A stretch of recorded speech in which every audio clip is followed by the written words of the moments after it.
recording. Welcome to the Panels Podcast. This is your host, Paul, and my co-host. Oh, yeah, that's me, Chris. Hey, I'm here physically. We are with you once again to talk about one of our favorite current writers in comics going on today. And that is Mr. Al Ewing. Al Ewing has written primarily in Marvel. I think entirely in Marvel. I didn't really come across anything other than Marvel that he's written for. I might be wrong on that, but just looks primarily Marvel. He has written for Avengers, Mighty Avengers, New Avengers, US Avengers, The Ultimates, Ultimates 2, Loki, Agent of Asgard. Among the more modern current titles, he wrote Valkyrie, Jane Foster. He's writing the current Guardians of the Galaxy. And my personal favorite, the Immortal Hulk. I cannot get enough Immortal Hulk. When I started reading that, and you weren't reading it yet, and I was just plugging that to you every day, and when you finally read it, I was just so excited because it's so good. Kind of old school horror slash sci-fi, just all around, it's so good. Gotta check out Immortal Hulk. I believe you are actually more familiar with overall Al Ewing. You probably read more of his other titles than I have. What were there any that I missed, or out of those, what are your favorites? So check this out. Mighty Avengers was his first title that I read and loved. That went from Mighty Avengers to New Avengers and Ultimates. And then eventually I got to Immortal Hulk. But back to Mighty Avengers, he also participated in the No Surrender and Long Road Home Avengers series. So he's been writing Avengers for a while now.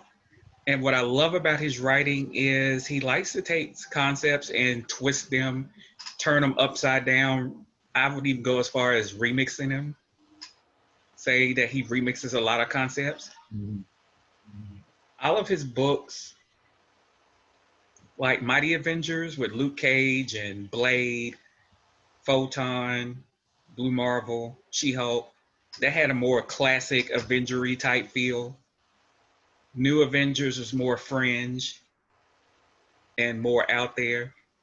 Ultimates was definitely, I'd recommend reading Ultimates, both series, because that was like sci-fi, cosmic epicness on a level I have never seen before. Mm-hmm. He took all of those cosmic, abstract Marvel characters that pop up here and there. Nobody really wants to fool with them because they're so powerful. And he made them very interesting. And finally, Immortal Hulk, which is in a league of his own. Yeah. Oh. For anyone that grew up watching the old TV show, Incredible Hulk, that's that with a whole bunch of horror and sci-fi stuffed in it. Mm-hmm. So I would say he has been kicking butt for a while. I'm glad he's getting all the critical success that he's been getting on Immortal Hulk. I say give him Avengers when Aaron leaves. Just give it to him. Yeah. Let him have it. And of course he's part of the team that's been writing Empire also. Yeah. Yeah. Immortal Hulk, does it all for me. I believe I have, let's see, I don't believe I've read the Mighty Avengers run.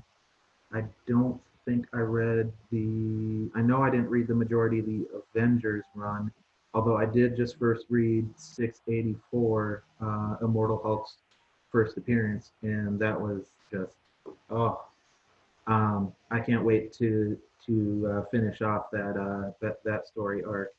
Um, but I have read New Avengers and U.S. Avengers, and those were both very good. I think he has there's a handful of writers that are, the um, of uh, they're that are European, and Al Ewing, I believe he's British, um, and I think there are a handful of the European writers that you almost get a without and it was this case with Al Ewing. I did not um, initially know where he was from, but you can just from his writing you can get you have a sense of this is a different perspective of of writing of comics writing, than we see from typical American writers, um, and it definitely shows up in Al Ewing's writing, that unique perspective. I think that kind of is the different takes that you were talking about seeing. I definitely see that. I feel he has a very um, he manages big, broad, big picture storytelling, but at the same time brings it down to the individual level, very well, um, and it gives it that very large, big, larger than life feel to his stories.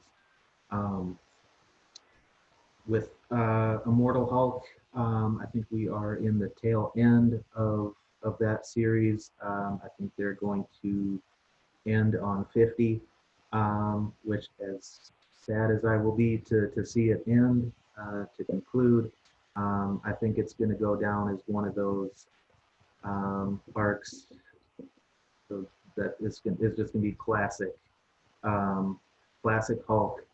And there can be too much of a good thing, and I think it's wise to end it and move on to something else.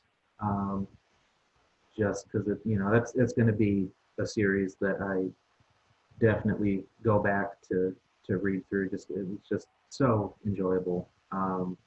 Every issue, there hasn't been any of the Immortal Hulk issues that have let me down. Um, some are better than others for certain, but it, none of them disappoint. What you talking about? They're all good. Exactly. Yeah. Yeah. Top notch. Top notch. Is there any series that you would? I think we need to hit. Let's hit on Guardians of the Galaxy. It's still relatively new in his run on Guardians of the Galaxy. How do you feel about it? Um, and where do you want to see it go? Well, he's coming after Donny Cates, and we see what he's doing on Thor. His run on Guardians was cut short. I feel it was cut short. I think he could have done some more on Guardians. So Al is coming in after him, after him, and so far so good. I mean, the latest issue definitely touched on some Moondragon things. That again, that's another deep cut character, and he tends to. You can kind of tell that he's kind of into those deep cut characters Mhm. from the way he wrote Luke Cage and She-Hulk and Monica, Photon, Captain Marvel, whatever you want to call her. to Guardians of the Galaxy, how he is writing Moondragon and Hercules. He loves deep cut, deep rooted characters, and he likes to clean up as much continuity as humanly possible. So I'm willing to. Is it Immortal Hulk standards? Not yet, but Guardians is he had big shoes to fill. Yeah.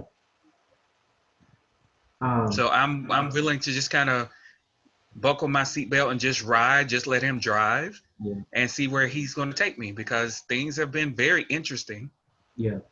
in that Um, series so far. I think very much these first couple of issues, you can really tell he's just kind of laying groundwork for where he really wants to go. So um, I think the next couple of issues, we're really going to see it start to pick up with where he's headed with that. So yeah, yeah, yeah. I'm looking forward to the future Guardians. Um,